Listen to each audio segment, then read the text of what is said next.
All right, hey everyone. I hope everyone's recovering from the holiday season.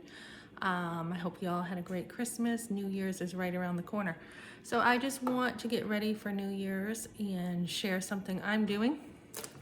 Okay, so I usually have these folders around, and this one has all the bills, and it's to start the new year off, and there's a budget in here, and that's to start off the new year right. I will probably do a no spend January, not that I really spend a whole lot other than I feel like my hair needs to be fixed here, although the takeout is probably the one that would be the one for me that would be a little harder because sometimes when you have different things going on in your life, it's just easier to just get the takeout and make sure you have, also that time with your kids. And I am still pretty frugal.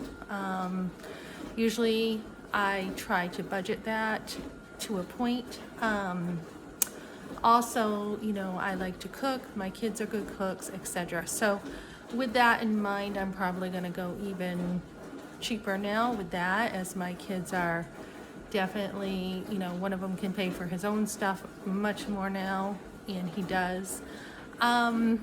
So just looking at finances, I've been doing this for about, 28 years now, dealing with finances, and I really have a heart for women who feel like they can't have kids because they can't afford to have kids. And as a matter of fact, that's the main reason a lot of women have abortions. They're being told you can't afford to have kids. And so after 30, well, not 30 years, but 28 years of just kind of dealing with low wage income, a lot of companies will not pay, and you can find another job, but there's a lot to that too. With a lot of low income, you have to kind of think outside the box and think about how to do things. And minimalism has helped me a lot with this. It really has. Also, don't be afraid to get the help when people offer you help. And I would say that's one of the biggest factors in dealing with a big family with low income. I know a lot of people will say don't take handouts, but I don't feel that way. I feel if there's a need, these programs are here for families. That's what they're there for. And after many years of doing this myself, taking the help, it's been, not something that I just take all the time and I don't give back, because that's not me. But when those programs are there, take them. And I talked about in my last video a few videos ago, my last financial video, about when bills start piling up, how to do things a little differently. And I talked about getting an extension with the electric company. One time we had an electric company where I had called them to make a payment plan. Communication went down. They shut us off, and that was just crazy. But you can call the electric company, and they're always willing to work with you and get an extension, which I just talked about, just to make life a little easier for having that cushion when things do come up. Even if it's only a couple $100, if you give it to the electric company, you then don't have anything. So make sure you always have something on you. I would say that's probably like the biggest financial advice I would say. Have something on you. The other thing, like today, making sure that I definitely applied for fuel assistance, and I made sure I took advantage or am taking advantage of those resources, because they're there for you. And if you don't take them, as someone said to me years ago, they're going to be gone. So it's good for people to have the help, because it's just going to go to another program that the government will do. So take the help, take the resources, plan as much as you can, like it depends on you, but take the help. And as I said, I've been doing this 30 years on a low, tight budget, very tight, and having a big family. So sometimes you can feel like, oh, well, you know what? I've got the food down, but then this happens or that happens, and it can be hard to control everything.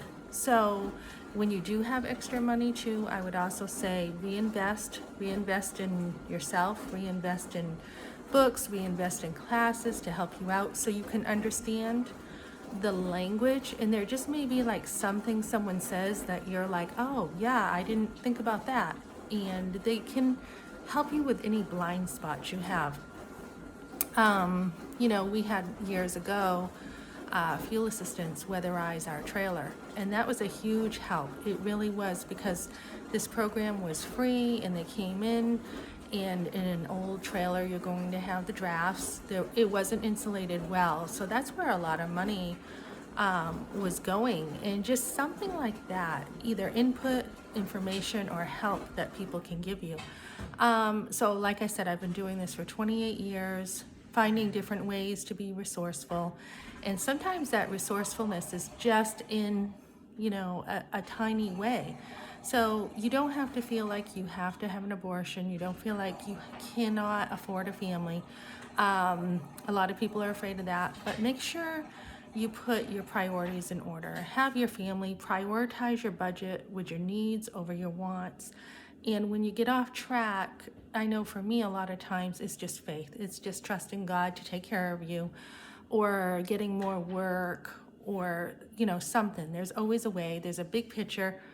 And usually keeping that calmness within the financial arena will help you, relax about finances and not get stressed. Just stay calm. The big picture is you're not, a failure. There's not a lot of shame. I know people like to shame people who don't have a lot of income. And even when you are, out there getting help, people say the strangest things to you, and you actually are learning from them.